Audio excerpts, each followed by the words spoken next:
Bonjour, donc Sonia Lassouette, professeure d'économie-gestion, option ressources humaines et communication, et j'interviens au lycée Colbert auprès des BTS SAM. Dans le cadre de l'association Bicolbert, je suis partie d'un constat, étant que d'année après année, le profil de nos étudiants change. Il est de plus en plus timide, introverti, il a du mal à prendre la parole en public. Alors, je parle pas du bavardage, qui est quelque chose de complètement différent. Je parle vraiment de la gestion du stress à l'oral et de prendre la parole en public. Il y a une grande pauvreté aussi au niveau du vocabulaire. Et donc, je suis partie sur le projet Stand Up, Get Up. J'avais différents objectifs pédagogiques. La première étant qu'ils prennent confiance en eux, qu'ils puissent prendre la parole en public, essayer de maîtriser le stress à l'oral, d'améliorer leur communication, surtout aussi bien verbale que non verbale, et à travers l'oral, créer des supports numériques. J'ai été étape après étape sur ce projet. La première étape étant d'essayer d'inclure du stand-up, qui est du théâtre d'improvisation. Donc, en atelier de professionnalisation, j'ai mis en place des demi-groupes et j'ai fait intervenir un professionnel du théâtre d'improvisation.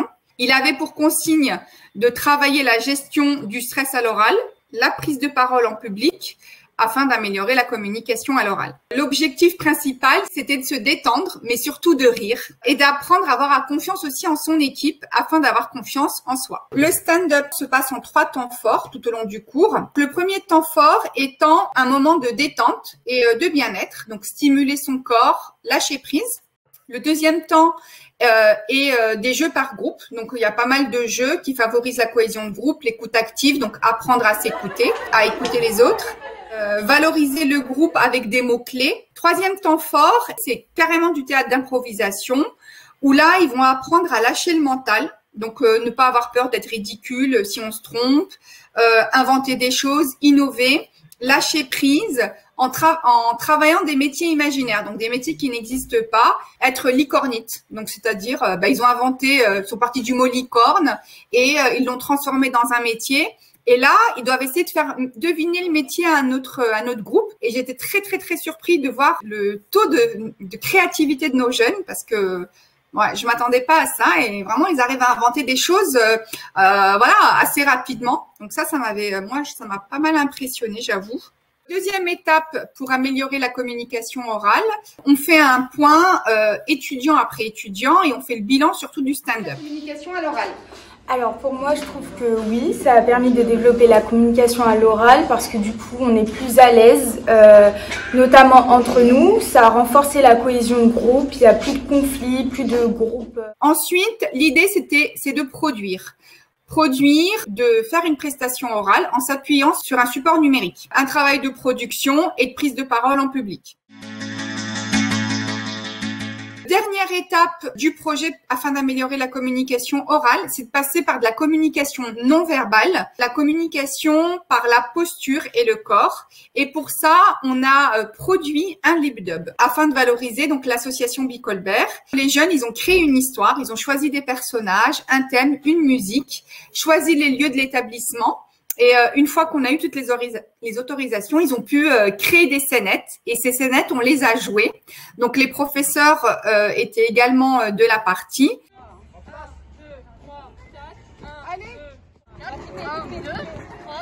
C'est quoi là? Les objectifs pour moi ont été atteints puisque la plupart des étudiants ont pris confiance en eux, arrivent à prendre la parole en public, une meilleure maîtrise du stress, une communication orale améliorée avec des mots prohibés, parce que j'enlève plein de mots en cours, et surtout maîtrise des supports numériques, de la vidéo et des montages vidéo. Je suis partie sur un questionnaire de satisfaction auprès des jeunes. J'ai posé 5 grandes questions. Grâce au stand-up et grâce aux exercices de production, ils ont progressé. Pour moi, ça a été vraiment spectaculaire pour certains étudiants. Des étudiants que j'entendais pas, que je voyais pas. J'avoue que ils ont pris une place au niveau des exercices. Quand on a démarré en novembre, moi, les jeunes, ils ont pas voulu que j'assiste du tout aux exercices.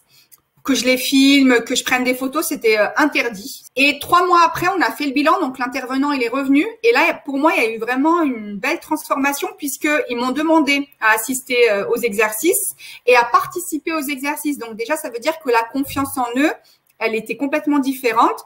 Il y avait moins de tabous, moins la peur du ridicule. Et donc, j'ai appris à faire les exercices. Les contraintes, forcément, c'est que la période de la crise sanitaire n'a pas été forcément favorable au niveau de ma progression pédagogique. Contraintes temporelles parce qu'on est limité en termes de temps, contraintes financières parce que on n'a pas forcément de budget suffisant pour faire plus.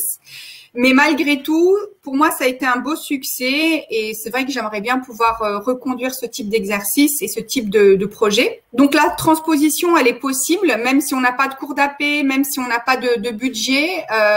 On peut très bien, en début de cours, faire 10 à 15 minutes d'exercice en lien avec le stand-up ou à la fin du cours, faire un bilan avec des exercices de stand-up. Donc, c'est quelque chose qui est complètement transposable dans n'importe quel cours, je dirais. Mais l'intervenant extérieur, c'est vraiment une richesse parce que nous, on n'a pas forcément le temps, j'avoue, de les écouter. Et la communication, elle passe aussi par l'écoute active.